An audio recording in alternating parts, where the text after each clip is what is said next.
Pudding বানানোর জন্য প্রথমে ক্যারামেল তৈরি করব, তো এর জন্য আমি এখানে চিনি দিয়ে দিলাম সামান্য পরিমাণ পানি। এখন চিনি আর পানিটাকে ভালোভাবে মিশিয়ে তারপর হচ্ছে চুলার আঁচ মিডিয়ামে রেখে ক্যারামেলটা আমি তৈরি করে নিব। তো যে বাটিতে আমি পুডিংটা সেট করব ওই বাটিতে আমি ক্যারামেলটা তৈরি করে নিচ্ছি। আর চুলার আঁচ মিডিয়ামে রেখেই কিন্তু ক্যারামেলটা তৈরি করে নিতে হবে, কোনোভাবে চুলার আঁচ বাড়ানো যাবে না। তো এই তো কিছুক্ষণ জাল করে নেওয়ার পরে কিন্তু ক্যারামেলের সুন্দর একটা কালার চলে আসছে। তো এরপর যে আমি চুলাটাকে অফ করে বাটিতে ক্যারামেলটা সেট হতে দিব। তো এই পাশে ক্যারামেলটা সেট হতে থাকুক। এখন আমি পুডিং বানানোর জন্য এখানে 2টা ডিম ভেঙে নিচ্ছি। তারপর দিয়ে দিব চিনি আর ডিমটাকে খুব ভালোভাবে মিশিয়ে নিব, তো যতক্ষণ পর্যন্ত না চিনির দানাটা গলে যায়। এই তো আমি এখন মনের আনন্দ নিয়ে একদম ডিম আর চিনিটাকে সুন্দর মতো লাড়াচাড়া করে মিশিয়ে নিচ্ছি। তো এইভাবে কিন্তু একদম মনের আনন্দ নিয়ে লাড়াচাড়া করতে হবে, একদম ভালোভাবে স্মুথ ভাবে মিশিয়ে নিতে হবে। তো তারপরে যেটা করতে হবে, আগে থেকে ঘন করে দুধ দিয়ে দিতে হবে। আর এই দুধটাকে কিন্তু আমি খুব ভালোভাবে একদম ঘন করে জাল করে ঠান্ডা করে রেখেছি। তো এই পর্যায়ে আমি দুধটাকে এখন ভালোভাবে ডিম আর চিনির সাথে মিশিয়ে নিব। তো মিশানো হয়ে গেলে পর্যায়ে দিয়ে দেবো সামান্য পরিমাণে ভ্যানিলা এসেন্স, যাতে করে ডিমের কোনো গন্ধ না আসে। তো দিয়ে একটু ভালোভাবে মিশিয়ে নিব। মিশানো হয়ে গেলে পর্যায়ে দিয়ে দেবো সামান্য পরিমাণে লবণ। আর মিষ্টি জাতীয় খাবারে কিন্তু লবণ দিলে স্বাদের একটা ব্যালেন্স আসে। তো যাই হোক, ভালোভাবে মিশিয়ে নিয়েছি। এখন আগে থেকে যে বাটিটা ক্যারামেল সেট করতে দিয়েছিলাম ওইখানে আমি এখন পুডিং এর মিশ্রণটা ঢেলে দিব। তো এখানে আমি একটা ছাঁকনি দিয়ে ভালোভাবে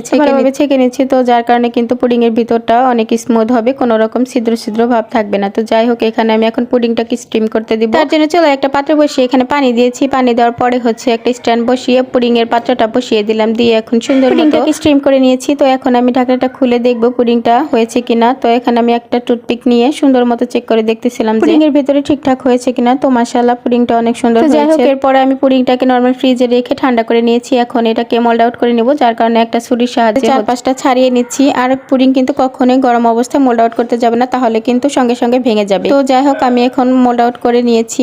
মাশাআল্লাহ, দেখতেই পাচ্ছেন পুডিংটা কিন্তু অনেক সুন্দর হয়েছে। তো পুডিংটাকে একটু কেটে শেয়ার করছি আপনাদের সঙ্গে। দেখতেই পাচ্ছেন পুডিংটা কতটা সুন্দর হয়েছে, ভেতরটা কিন্তু একদমই স্মুথ হয়েছে। তো যাই হোক, আমার পুডিং রেসিপিটা কেমন হয়েছে অবশ্যই কমেন্ট করে জানাবেন। আর ভিডিও ভালো লাগলে পেজ ফলো দিয়ে পাশেই থাকবেন। আজকের মতো এখানে বিদায় নিচ্ছি। সবাই ভালো থাকবেন, সুস্থ থাকবেন। আল্লাহ হাফেজ।